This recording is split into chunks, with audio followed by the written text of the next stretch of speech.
Bismillahirrahmanirrahim. Assalamu alaikum. Welcome to Newsroom. I'm your host, Khalid. But today is the 15th of February 2022. These are the stories that we'll be discussing during the course of the show. We'll begin, ladies and gentlemen, with tourism in Pakistan. Whether it be religious tourism or the forms of tourism, tourism is something that the current government is emphasizing upon as not only to boost Pakistan's economy but also make the world understand what Pakistan is all about and making people across the world discover Pakistan. This is going to be our leading segment of the day. Our second story, ladies and gentlemen, concerns a good development as far as international relations are concerned. Turkey's President Recep Tayyip Erdogan has visited the United Arab Emirates for the first time in nearly a decade in order to warm up the ties that have been strained by certain issues that have plagued both the countries in the past. So, of course, a step in the right direction. This is going to be our second story of the day. Our third story, ladies and gentlemen, of the day concerns the OIC that has expressed a deep concern over the recent public calls for the Muslim genocide that have emanated from Hardwar in India's Uttarakhand state.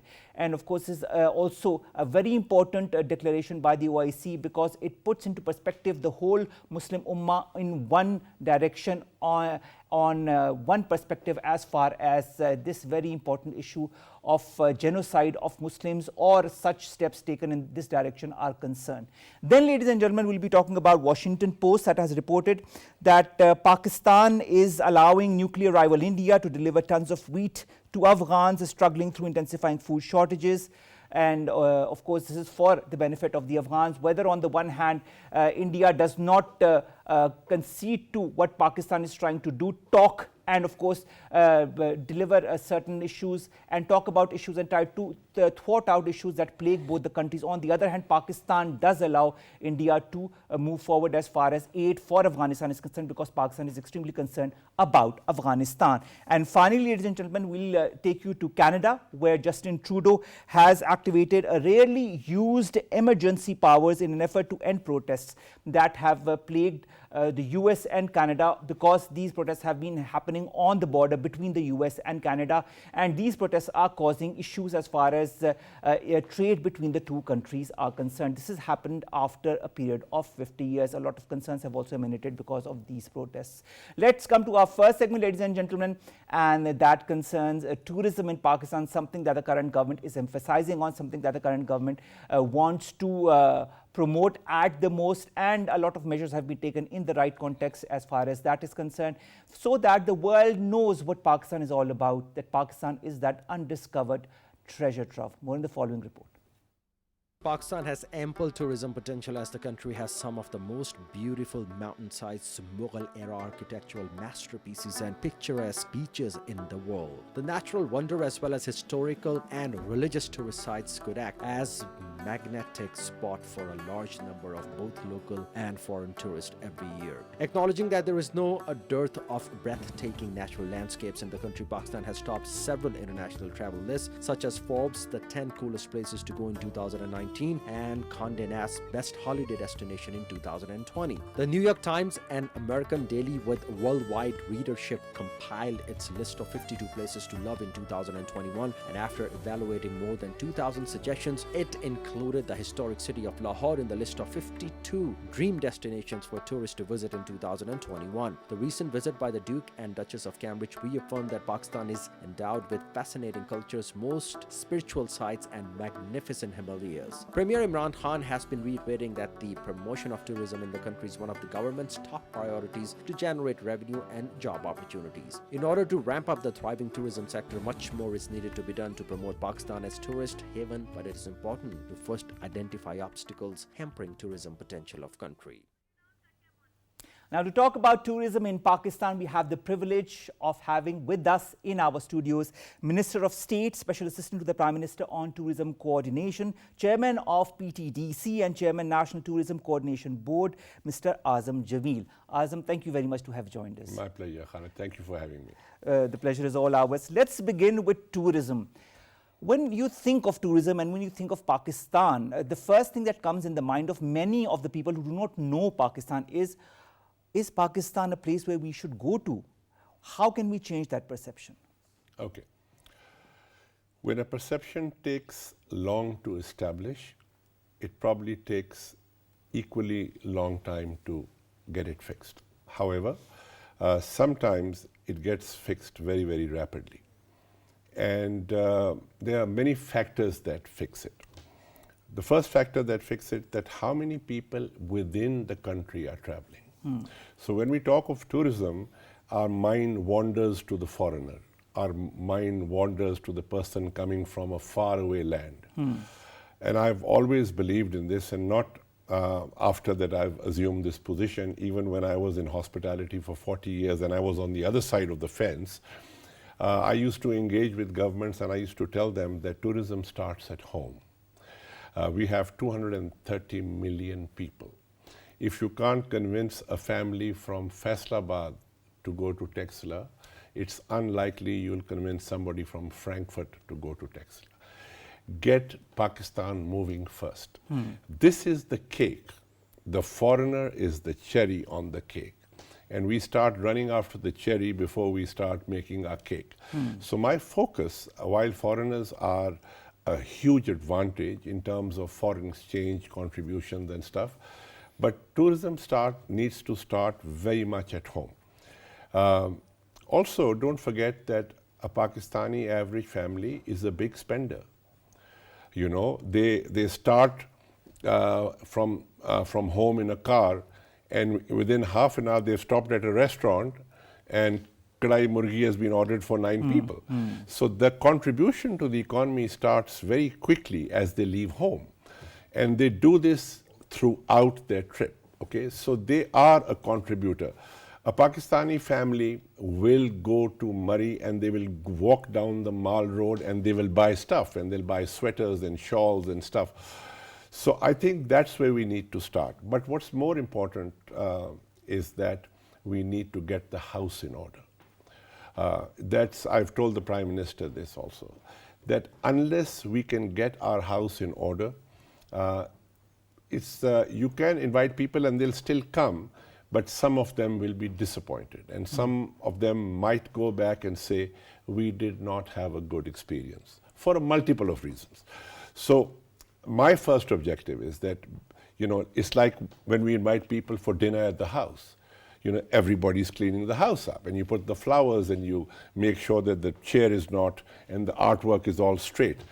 The same is with the country. We need to fix Pakistan, and natural beauty on its own doesn't cut it. You know, you can have the highest mountains in the world, you can have the most beautiful landscape in the world. At the end of the day, it is the people and the infrastructure that drives tourism. Let me give you an example. You could enter into one of the finest hotels that you ever seen. If the service and the people are not good, it doesn't matter. It doesn't matter how good the opulence is or how good the building is, you will come away disappointed. So we need to get the basics right. And a lot of basics are right, alhamdulillah. Right. We are a hospitable nation. By nature, we love people. That is what the foreigners love about us. Exactly. We are but we need to add professionalism. Love for people doesn't cut it. We need to have a lot of professionalism that backs up our effort. And we are working on that. When you say you're working on it, what steps are you taking in order to put this industry, as you said, in order to take the right steps so that people, whenever they come from across the world or from Pakistan, go back happy? Excellent. The first thing, of course, is education. Regrettably, you know, I've spent my entire life here. Everybody thinks they're a tourism expert, like everybody thinks they're a hotel expert. When I used to fly to London, and the person sitting next to me used to say, what do you do? And when I used to tell them that I work for a hotel, I used to get a 6-hour lecture on how to run my hotel. Okay. Because everybody feels, yaar, they make food, my wife makes food also. You know, they make beds, I make beds also. So there's this perception that everybody knows this job. And I'd just like to take this opportunity to tell people on air that it's a very technical, qualified field, okay? It's like medicine or it's like engineering. You need to be technically qualified. You can take a shortcut, you know, and get by it, but then we end up with the same problems that you and I discuss all day and we read about all day. The first is that education. So hospitality schools are opening all over the country. Before I left the Harshu group, I opened one there. Dr. Amjad Saqib has opened a wonderful hospitality school in the Quwwat network.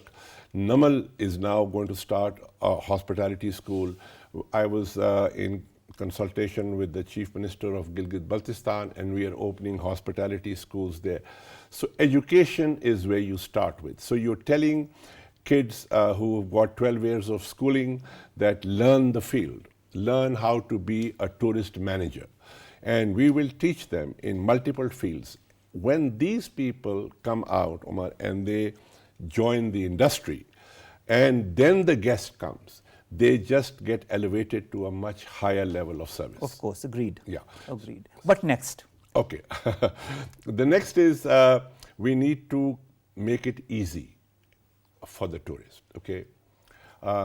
It needs to be a delightful experience. From the time that family in New York leaves their home in a cab to go to Kennedy Airport, it needs to be a pleasant experience. We need to make it easy for them. And is it very, very easy? No, it's not. Okay. We have visa issues, we have NOC issues, we have restrictions that we are trying. I'm not suggesting that we do away with the restrictions. I'm just saying we bring sanity into them. We make them structured. So, for example, if the Sikhs from Canada want to come and visit the Sikh shrines, Kartarpur or Panja Sahib or Nankana Sahib, we should be able to tell them that your NOC will take 1 month. And then it should not take 31 days. That's what I'm trying. Stick to the rules. Stick to the rules so that they can plan their vacation. You and I go to the UK. We are told by the embassy that your visa will take 3 weeks. And we plan accordingly. Of course. And 3 weeks the visa arrives. It doesn't arrive in 3 weeks, it arrives in 3 weeks plus 1 day. But it does arrive. So we can plan. So I am in discussion with the Ministry of Interior and the Foreign Minister that we need to regulate this. I'm not suggesting that we, pick up our hands and say, okay, do whatever you want. That's not happening. But we need to assure the visitors that everything is now structured. If something takes 3 days, it will take 3 days, And once we can do that, it will become very, very easy. Let me give you a statistics. 80,000 Sikhs are ready to come to Pakistan. 80,000. It's a $2 billion outlay, But we cannot get in 5,000 at a time. And then, of course, like the problems I mentioned to you, the governor of Punjab is very, very eager to have them over. That, and all the Sikh major shrines are in the province of Punjab. So it's a lot of revenue for them, right? And I understand their viewpoint. And I was with him and he was saying that make it easy for us. And that's what my job is. My job is to formulate policy. Because as you know that after the 18th Amendment, tourism is a devolved. Of course. So all the provinces are doing a wonderful job there. But my job is to formulate policy to assist them in overcoming any hurdles or any hiccups that they may have. And at the end of the day, people come to Pakistan. People don't come to a province. You leave Europe and say, I'm going to Pakistan. You never say, I'm going to KP or I'm going to GB. True. Once they come to Pakistan, then of course Pakistan is open for them. All right. Once they come to Pakistan, but for them to come to Pakistan also, Azam, Jamil, the issue is that they need to understand which are the places they need to visit. Yes. For that, the internet is a wonderful, wonderful tool. Yes. How can one build up the internet, build up websites under your ministry that can work on that angle? Okay. Now to answer your question, there is, the Prime Minister is going to be launching Brand Pakistan in March. All these items are ready and we are waiting for him to press the button. He was initially supposed to launch it in February, but we pushed it forward because of Omicron and people can't travel and there. So in March, the Prime Minister will launch Brand Pakistan, and with that, you will see an international tourism portal coming online, websites coming online, everything. minimum standards of hotels coming online, even whether it's a 1-star, 2-star, minimum standards, everybody will have to comply with those standards. Pakistan's tourism strategy for 10 years has been made. I wish I could take credit for that. It's a wonderful document, but I can't. My predecessor made it, and he had the help of the industry specialists. He had in the conference room hoteliers, travel agents, tour operators, and I being a hospitality person, I've gone over that document, and it's an outstanding document. All right. But I haven't made it. Okay. I wish my picture could come on it, but it will not. All right. There's a huge concept of bed and breakfast Yes, across yes. the globe for people who are tourists, people who cannot afford to, go into extremely expensive hotels. Yes. For them to go into affordable Yes, sites. Can that concept be introduced in Pakistan, in the north, maybe in Balochistan, in the areas in Punjab, in Sindh? Absolutely. The only question mark there, Omar, is that people are skeptical of quality. If you go to a bed and breakfast, will you get clean sheets? Will you get a clean bathroom? You know, and especially now, hygiene means COVID, and COVID means hygiene. So, and bed and breakfast, that's why the minimum standards will work. Once we will install it, then even if it's a 1-star hotel, some family that takes off from Karachi and lands in Naran in the middle of the night and opens the hotel room will not have an unpleasant surprise, right? They will know that the standard that they paid for, that standard is available. Now, you talked about the standard that they pay for will be available. Now, that brings me to another issue that a lot of people have complained about, that is waste. A lot of tourists themselves don't take care of the waste, and a lot of locals also don't take care of that. How can one overcome that issue? Okay. It's I wish I had the answer. I'd be the richest person on the planet. You know, I wish but okay, all these management issues are a team effort, you know. We can collect waste from the bin, providing people put waste in the bin. So, you know, the process starts somewhere. If you go to the UK, the trucks come inside in the morning and they pick up the bins and they collect the waste.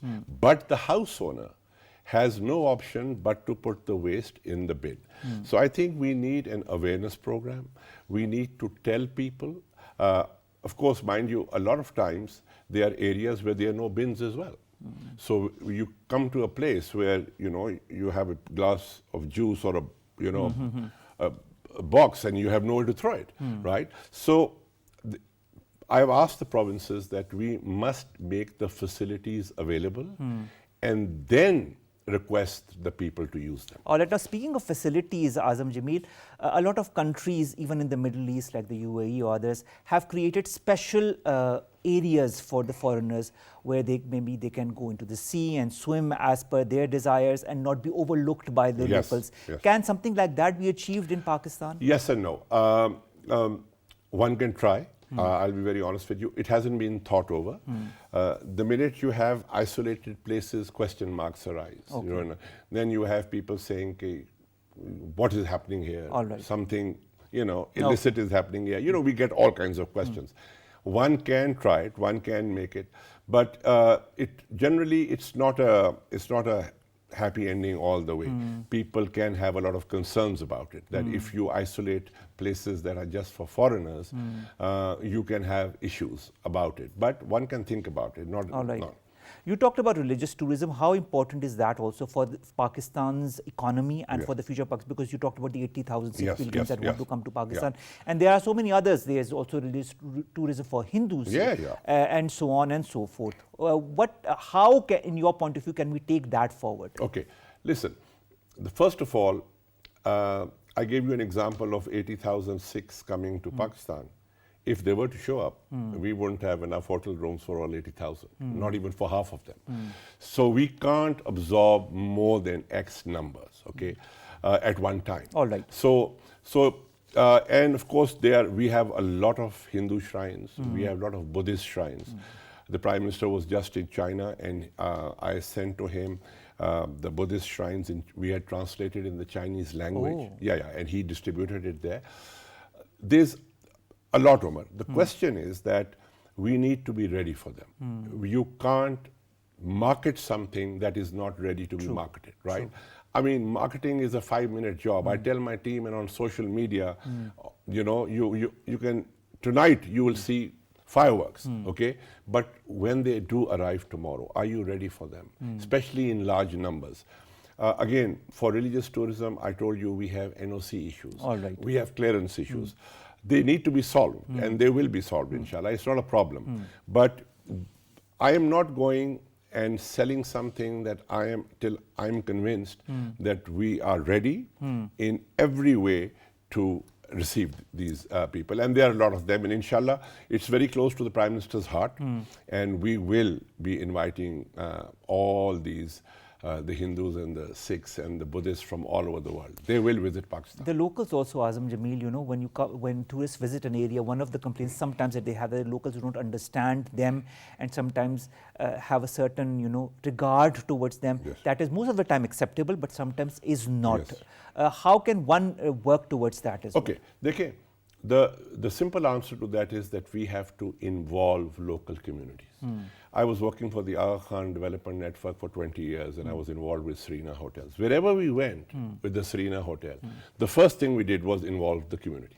If you make them a stakeholder, if we tell them that you are a beneficiary of this investment, they will always support you, right? And so we need to engage local communities. And I'm looking at sustainability in 4 areas. All right. Every time you talk of sustainability, you talk of environment. That's only one aspect. There's cultural sustainability. You cannot mess with the culture of the local people. Then there's the social sustainability. There's the social lifestyle they have. And last but not least, there's the political sustainability. You need to have intervention there that is politically acceptable to everybody, okay? So these are the 4 areas that any tourism project needs to look at. The other thing is that while we are mentioning it, that the government will now not run tourism projects. This is the job of the private sector. All right. We will enable them, we will encourage them, we will remove all hurdles, but it is not the business of the government to be in business. All right. Okay, and even the PTDC motels that we are currently giving to all the provinces, we have advised the provinces that they will now lease these to the private sector, because nobody runs hotels better than the private sector, because it's their property, they are in business, they're spending money on it, they will upgrade them. So that's the way forward. How committed is the private sector as far as the promotion of tourism is concerned? I know the Aga Khan Foundation is. What about the other it's a very good question. The private sector will only bite if you provide them the facilities they need. For the last 4 days, I was engaged with investors who had come in from Dubai. And they have very valid concerns. They are saying, Kiji, will we get a tax break? If we bring in dollars, will we be allowed to take out dollars? Is repatriation of funds easy? So these are all questions, and I met with Mr. Shaukat Tareen the other day, and he said, AJ, come over and we'll sort them out. So everybody is focused because this is the Prime Minister's dream, right? But like I said, there are untied loose ends everywhere. And that's why if you see my title, it says tourism coordination. Yes. and coordination means I'm just tying the loose ends now. All right, when you talk of tying loose ends, how long do you feel this process could take? Oh, the process could take, tourism is a process that takes forever. All right. But the changes, you should be able to see in a couple of months. All right. You will be sitting in the studio and saying, something different is happening. All okay. Right. If it's the end of the effort, probably not. Okay. Right. And tourism, Omar, changes because the tourist changes. He's a dynamic, evolving thing. What makes him happy today will not make him happy tomorrow. True. 20 years earlier, could you imagine a tourist coming and saying, your Wi-Fi is slow? No. Right? Yes. I mean, all he wanted was an omelette and a good chicken tikka. Today, the first thing he does is, I can't download my file. And if he can't download his file, or post the pictures on internet. I don't care how high K2 is. He is not interested in the height of K2. So the priorities have changed exactly with the times. And they will keep changing. So the tourist 5 years from now will be a lot more different than what he is now. And that's the challenge. All right. The challenges, inshallah, I'm sure you will overcome, Azam, Jamil, with time. Thank you so very much to have come here, to have talked about all that you are doing for promoting tourism in Pakistan, and all that will be happening in the months to come for tourism. And I really would like to sit with you in a couple of months' time and talk about how improved the tourism industry We in will Pakistan. do a recap of this show. Done. Thank you so very much, pleasure. Azam My Jamil, pleasure. Minister of State, Special Assistant to Prime Minister on Tourism Coordination. You're the Chairman of PTDC and the Chairman, National Tourism Coordination Board, to have come all the way to our studios. Let's come to our second segment, ladies and gentlemen, and that concerns a positive note as well as far as the relationship between the UAE and Turkey is concerned. A visit to UAE by the Turkish president after a period of around 10 years. Warmer relations that are developing. More in the following report. Despite the strained ties in the past, the growing rapprochement between Turkey and the United Emirates is gaining new impetus as a result of bilateral visits. Turkish President Recep Tayyip Erdogan met with UAE Crown Prince Sheikh Mohammed bin Zayed Al Nahyan in Abu Dhabi and signed 13 cooperation agreements covering various sectors including investment, defense, transportation, agriculture, health and media. Abu Dhabi's iconic buildings light up in the colors of Turkey's flag to welcome Turkish President Recep Tayyip Erdogan to the United Arab Emirates. Turkish President Erdogan stated that his visit aimed to shape the next 50 years of friendship and brotherhood with the UAE. The Crown Prince noted that the meeting discussed various opportunities to strengthen bilateral relations and witnessed the signing of several agreements aimed at expanding cooperation between the two countries. Underlining the importance of bilateral cooperation, President Recep Tayyip Erdogan wrote an opt-in UAE-based Khalid Times, in which he stated that Turkey and UAE together can contribute to regional peace, stability and prosperity. Advisor to UAE President Anwar Gargash termed the visit to open the new positive page in bilateral relations. Amid both countries' huge business potential, Turkey and UAE carried out around $7.2 billion worth of commerce in the first half of last year. Earlier, the two countries concluded multiple agreements, and UAE outlined plans of investment of $10 billion in the Turkish economy. The agreements and memoranda of understanding signed between the two countries set the foundation for revitalizing and boosting the economic and commercial partnership between the UAE and Turkey. Now to talk more about this warming of relations between Turkey and the UAE and the repercussions, the positive repercussions on the region, we've been joined by Zaffar Nawaz Jaspal Saab. He's an international relations expert. Zaffar Saab, thank you very much to have joined us. Zaffar Saab, 10 years it has taken for Turkey and UAE relations to warm up to a certain bit with the Turkish president visiting the UAE. How much is it going to impact, in your point of view, A, the relationship between the two countries, and B, a generalized effect on the whole region? I think that if you see that from a very positive note, President Erdogan started his visit, and at Ankara airport, while before leaving, said that he's going for a sustainable relationship, and he predicted that it will be going to guide our relations positively for next 5 decades. That was his assumption. Yes, since 2013, this is the first visit, and then since 2017, this is a development which reveals that there is a change in their perceptions. Because since 2017, there was a lot of strategic contest between the Turkey, UAE, and they have a different camps even, especially when there was a Qatar siege by the Saudis, UAE, and their allies in the Libya GCC. as well, gas exploration. But then Turkey was more with Iran, and they were looking for it. But there are positive developments, because even in the Libya, they are now negotiating how to manage the things. Generally, we trace that there, you can say, division or divergence of interest in the region started with the Arab Spring. But anyway, coming to cut the long story short, we have also came to know that President of Turkey is planning to visit Saudi Arabia as well. So it means that UAE, then Saudi Arabia, it will be going to construct a very positive environment for the entire region. But that is going to be extremely good for the region and for ties between the countries that have been strained in the past as well. Now, Qatar was also one of the areas, which was a kind of a straining point between the two countries, but now that Qatar's relationship has also been established with Saudi Arabia, with the other countries as well, that is also a very positive sign. Opportunities of cooperation that both countries are looking into include economic and development fields and the latest regional developments that has been stated by their news agency as well. When you talk of regional developments, how can both the countries work together in order to kind of reduce the strained relationship of certain countries in the region? I think that Turkey and UAE, and today President Erdogan visited this UAE Expo, and certainly they are going to sign a number of the agreements. The list is longer, around 13 major agreements, and in that defense, security, trade, many things comes. Naturally, when Turkey is a big economy and UAE is very much important, and when they cooperate, certainly the regional other actors will also get.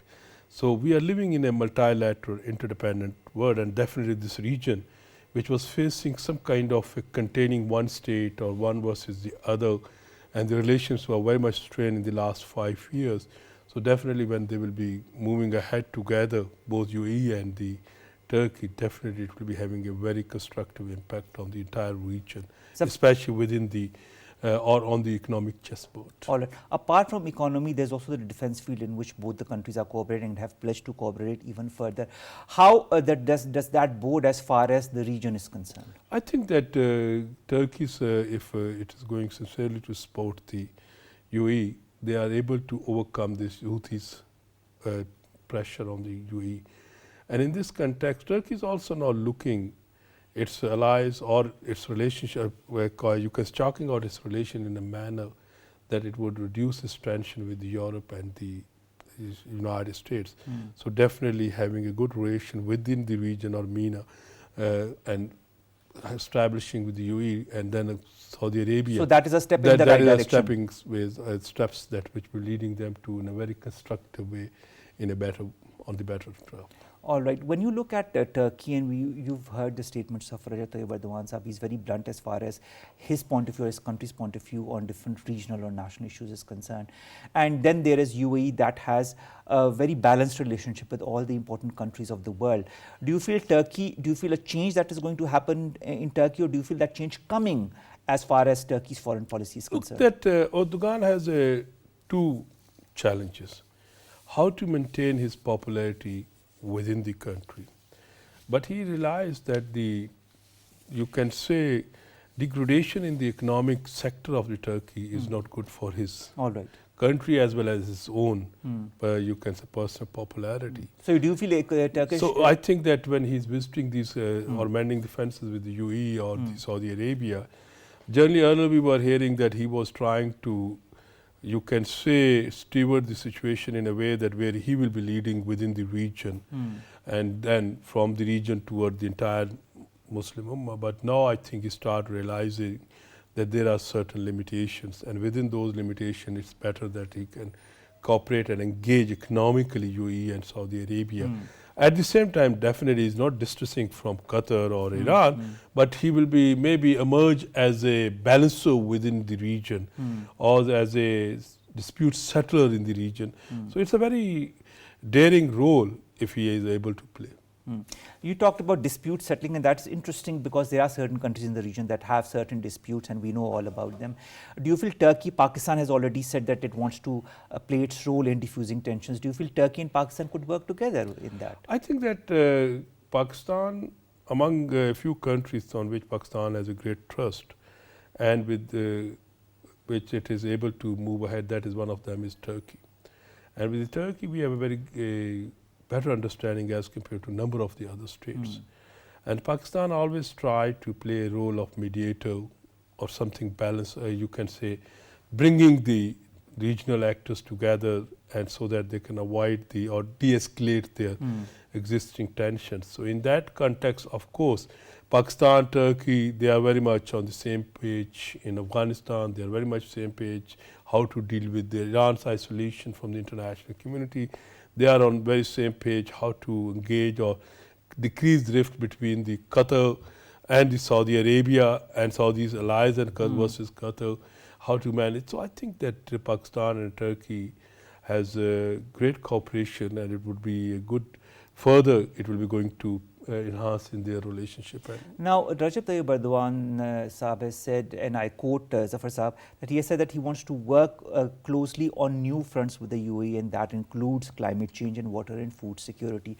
Do you feel these are important aspects of cooperation between these two countries? Yes, of course. Both are, you can say, facing a lot of challenge from the climate, and in that context, Erdogan always speak about the climate change, and definitely his country is attracting a lot of tourism, and if there is a more better climate and the tourists are coming, certainly it will add them, and certainly being because he is now a mature senior leader of the region, and definitely he's trying to act as a, whether he will be successful or not, time will decide, as a statesman, because when you say climate change and dispute resolution, we have to move ahead.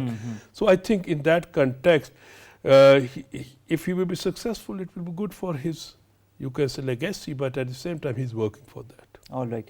Current crises, whether it be Afghanistan, Ukraine, are of course endangering regional security. Do you feel countries like the UAE, that has good relations with all the other partners, Turkey, that has good relations with some of them, could also work together in order to somehow directly or indirectly work with other partners to diffuse tensions such as, or issues, humanitarian crisis such as which is in conflict of Afghanistan? We have to keep in mind that the United Arab Emirates now emerged as a very important actor in the region, and in that it is now hub for the economic activity, and this exposure again you can say highlighted its significance. The current leadership of the UAE, especially the Crown Prince, they are working in mending the fences. My understanding is that he played a better, a constructive role when in order to diffuse the tension between the Saudis and Qatar. All right. And even if you see, UAE had a dispute with the Iran over 3 islands, but they are not flashing them in their foreign policy or these kind of the statements. So they prefer to engage Iran rather than to distance it. Despite this, that the Americans, which are the bigger ally of the UAE.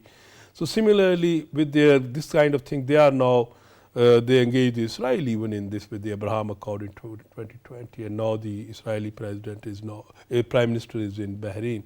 So my understanding is that UAE is looking forward that its own prosperity depend on the lesser conflicts or minimizing the conflicts within the region. And as a hub of the economic activity, it cannot afford any kind of a tension or a tension which escalate into a real conflict or a war.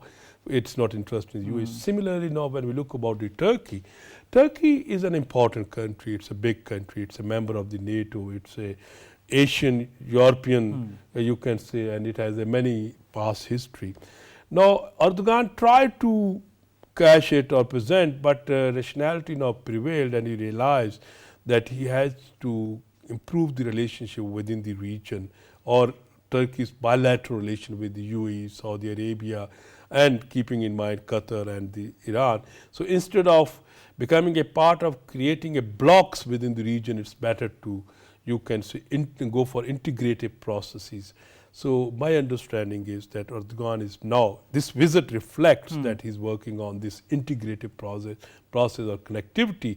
And on the other side, we cannot forget Turkey is an important member of ECO, and Pakistan is equally member of ECO and Iran, and then it's going to the Central Asia. So of course, if he has a good relations with the UAE and their economic activity, it will be translated or linked with the ECO. So there is a lot of opportunities. All right. When you talk of a lot of opportunities, around 400 Emirati companies operate in Turkey. It is the UAE's 11th largest trading partner. When we talk of economy, Pakistan wants to also build on its economic relations. Do you feel that Pakistan can somehow benefit with the improving relationship between the UAE and Turkey? Of course. Because whenever there is a tension between the regional actors, and especially in the Muslim, among or between the Muslim countries, it is always in the disadvantage of Pakistan. True. Pakistan has a great relations with the Turkey, and it always maintained. Even on this expo, when there was a voting took place, Pakistan was with the Turkey side. But at the same time, Pakistan understands that what is the significance of UAE. It's a next door neighbor, and a lot of remittances are coming from there. And our leadership and the UAE leadership has a very close relations, and the UAE leadership visit Pakistan not only for a formal but for informal kind of a. So by this, and they, if you see your southern Punjab districts like this Bahawalpur, Ranjar Khan, and then this Rohi Desert, Cholistan, many developmental projects are there which the UAE is not highlighting, but they are taking place. So in a way, if there's a rift between the two brotherly countries, definitely it's not in the advantage of Pakistan. And if there is a more cordiality and if there's a more interdependency like trade and all these kind of things, it is going to benefit Pakistan. Thank you very much, Dr. Zaffar. Nawaz Jaspal, international relations expert, who have talked to us about this building of relationship that, between Turkey and the UAE, that is not only good for the two countries but also good for the region, including for Pakistan. Thank you very much, sir, to have joined us.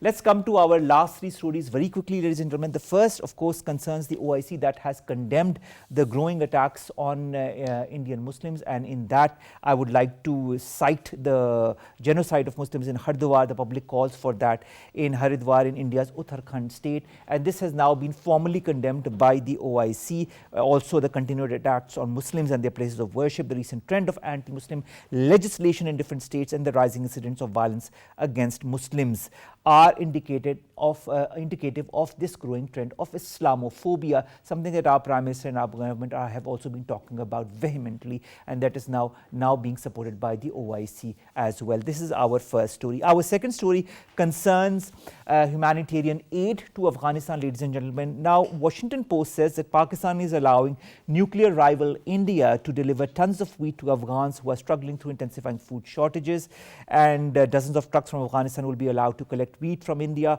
by way of Pakistan's Wagah border near the city of Lahore beginning from the 21st of February. They will fill themselves with wheat, the trucks, and they will head back to Afghanistan's Jalalabad via Torkham border the next day. So of course, on the one hand, when Pakistan asks India to talk to them on thorny issues, India refuses. Nevertheless, Pakistan allows, when it comes to important issues such as humanitarian aid to Afghanistan, to let India carry on with that humanitarian aid through Pakistan. And finally, ladies and gentlemen, we'll take you to Canada, where Justin Trudeau, the Canadian Premier, has on Monday activated a rarely used emergency powers in an effort to curb and to end the protests that have shut down some US border crossings between, of course, Canada and the United States of America. And as you know, both the countries rely a lot on trade, especially Canada.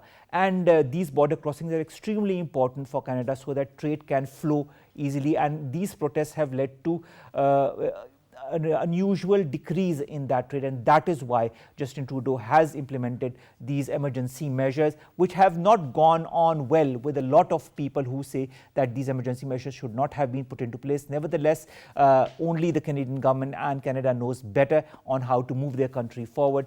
And of course, these protests started with COVID-19 measures and other issues, but kind of escalated around different areas.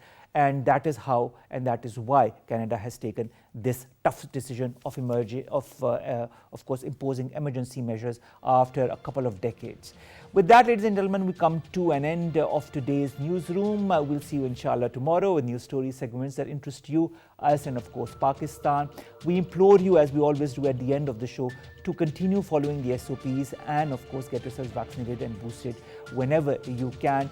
We should move in the interest of our society, in the interest of Pakistan. That is how we can build a strong nation. Allah Hafiz.